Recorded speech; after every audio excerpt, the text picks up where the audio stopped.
কোটা সংস্কার আন্দোলন থেকে রূপ নেওয়া অসহযোগ আন্দোলনে গণপ্রতিরোধের মুখে প্রধানমন্ত্রীর পদ থেকে সরে গিয়ে দেশ ছাড়তে বাধ্য হন সাবেক স্বৈরাচারী প্রধানমন্ত্রী শেখ হাসিনা। শেখ হাসিনা ক্ষমতাচ্যুত হয়ে দেশ ছেড়ে চলে যাওয়ার পর আওয়ামী লীগ সরকারের শীর্ষ সারির নেতারা গা ঢাকা দিয়েছেন। তেমন ভাবে খোঁজ পাওয়া যাচ্ছে না আওয়ামী লীগ সমর্থিত তারকাদেরও। গা ঢাকা দিয়েছেন ফেরদৌস, রিয়াজদের মতো তারকারাও। এরই মধ্যে গতকাল সকালে একটি হোয়াটসঅ্যাপ গ্রুপের কিছু স্ক্রিনশট ভাইরাল হয়, যা ব্যাপকভাবে আলোচনা সৃষ্টি করেছে। সাবেক তথ্য প্রতিমন্ত্রী এ আরাফাত ও সংসদ সদস্য ফেরদৌসের নেতৃত্বে আলো আসবেই নামক একটি হোয়াটসঅ্যাপ গ্রুপে আওয়ামীপন্থী তারকাদের মেসেজ প্রকাশ্যে আসে, যা দেখে রীতিমতো হতবাক সবাই।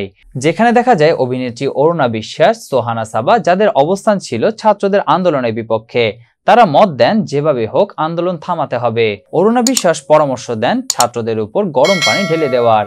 এরকম অনেকেই অনেক কথা বলেছেন। সেই গ্রুপে তথ্য প্রতিমন্ত্রী আরাফাত ও সংসদ সদস্য ফেরদৌস সহ ছিলেন অভিনেত্রী শামীমা তুষ্টি, নায়ক রিয়াজ, সাজু খাদেম সহ অনেকেই। তবে প্রকাশিত স্ক্রিনশটে সক্রিয় ছিলেন অভিনেত্রী সুইটি, সোহানা সাবা, অরুণা বিশ্বাস সহ অনেকজন।